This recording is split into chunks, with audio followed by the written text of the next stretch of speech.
একদল ব্যক্তি বাড়ির দিকে রওনা করবে, আর একদল ব্যক্তি তোমার পিছে পিছে রওনা করবে।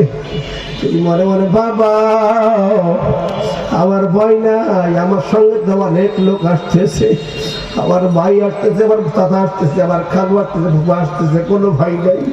কিন্তু না না না, যখন তোমাকে কবরের কিনারায় নিবে, এত লোকের মধ্যে মাত্র দুইজন ব্যক্তি কবরে নামিয়া যাইবে।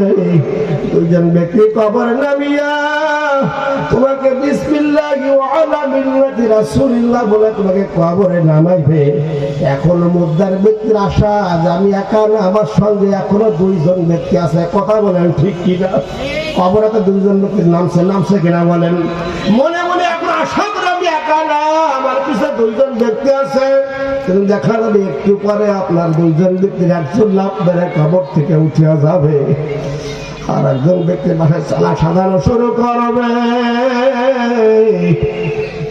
সাজাইতে সাজাইতে ওই ব্যক্তি কবর থেকে লাফ মারিয়া উঠে যাইবে। এইবার মৌতার ব্যক্তি পায়ে ধরে ধরে কান্দরে, আব্দুল করিম ও আব্দুল মালিক, আমাকে একা রাখিয়ে দেখতে রে বাজার। আমি দেখতেছি আমার কবর বড় অন্ধকার, ওরে দলে দলে সব বিচ্ছু পোকা মাকুর আসতেছে কামড়াইতে রে বাজার। আমি একা একা থাকতে পারবো না। চিল্লায় চিল্লায় কানবা, কিন্তু তোমার তো কথা কেউ শুনতে পারবে না। কথা বলেন ঠিক কিনা? এখন বাবার আমার ভাইরা আমার বলে ওই কবর এখন কে আপনার পিছে আছে?